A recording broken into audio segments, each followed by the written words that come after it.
11 minutes now past 3 o'clock. Well, here's a question for you. How do you build community? You need spaces to gather, of course, but also things to do there. Well, one local art shop is the latest recipient of the City of Victoria's Storefronts program. The Beehive Wool Shop will use that funding to host community classes, workshops, youth programs, and other events at a new location on Blanchard Street. Julia Hugget is the owner of the Beehive Wool Shop, and she's been good enough to join us now in studio for more. Great to see you. How are you? Thank you so much for hosting. It's great to be here. It's great to have you alongside. And to start, for anyone who might be unfamiliar, Julia, what is this funding program, the City of Victoria Storefront program? How does it work? Yeah, so it came from the Our Downtown program, which is kind of an auxiliary funding program through the City of Victoria. And the storefront program was particularly developed with the intent to revitalize unused spaces in the downtown area. So empty storefronts, vacant storefronts, places where there were missed opportunities, either through businesses and landlords not meeting each other where they needed to be, or certainly city, other additional spaces that could be better used, kind of build community and build display opportunities for various artists and individuals in the city. And for you, what does this funding mean in terms of what you'll be allowed to do? Well, one of the key things of when the information came out about the storefront program, one thing that they talked a lot about was kind of beautification of the city and, making sure that when you're walking down the city street, that the windows are visually filled, and that, there's kind of beauty and interest and visual engagement in every block. And that really interested me because I work with artists all day, every day, and there's always more opportunities needed for that. But then I thought more about what's happening on the interior of the building. These are empty rents, and my needs as a business and my community's needs through all my customers and all of the stakeholders that I deal with and talk to with every day. So my thought was, yes, I would love to have gallery space or viewing space, beautification space on the exterior, but can I create something on the interior to pull not just my customers and knitters and crocheters, but everyone in the fiber arts community across Victoria? Mm-hmm. So what can I do to support spinners, weavers, crocheters, knitters, felters? I could keep going. Yeah, absolutely. But basically to make sure that all these little community groups, little associations, little guilds, little businesses like mine, can we meet together and gather together all of our community to build something better? Well, and so tell us then about this new space for exactly that. Yeah, so my first thought was, who do I talk to find a space? And luckily for me, someone who works with Jal Properties is a knitter. And so I had their contact information already. So I met with Jal Properties, and they let me know that they had this vacant space that was in the Capital 6 building. So if everyone's aware of the corner of Blanchard and Yates, it's in that building on the opposite corner on View Street.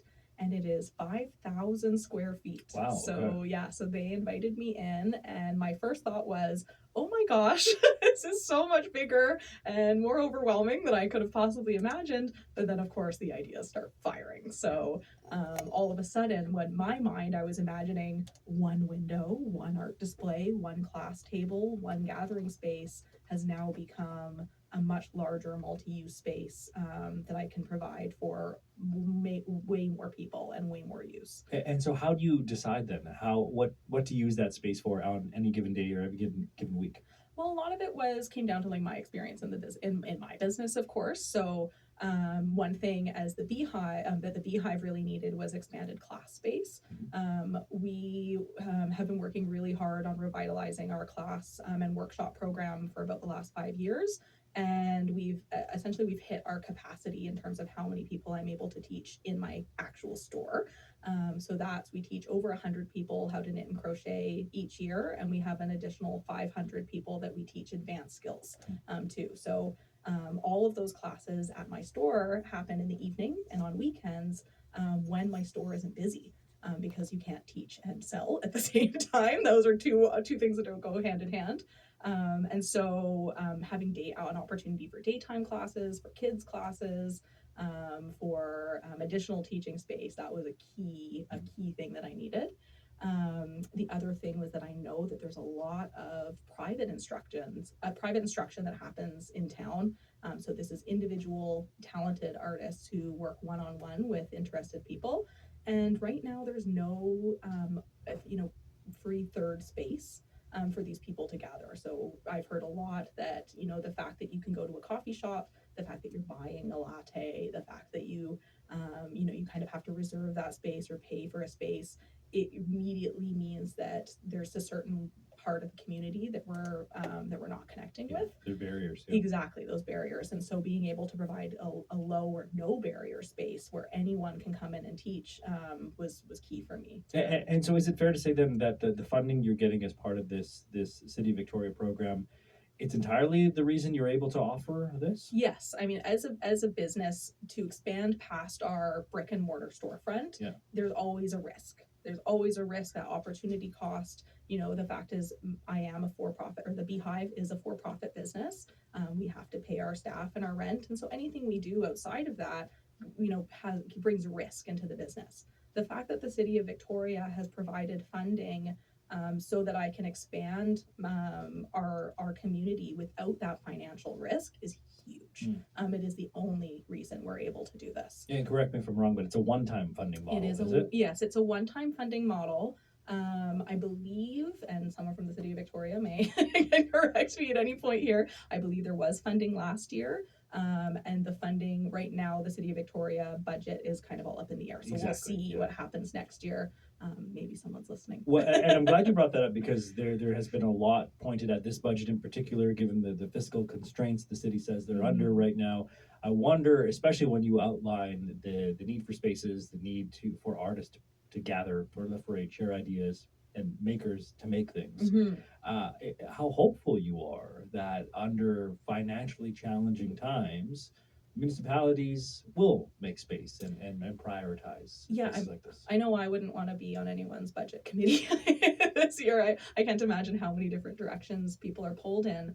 But I think for me, a lot of this funding, in terms of the total spending that the city does, it's really a drop in the bucket. The total spend for the storefront program, which I can't speak to whether all of it was used, but what was allocated in the budget was $100,000. That's really, and the Beehive has received a portion of that for this program.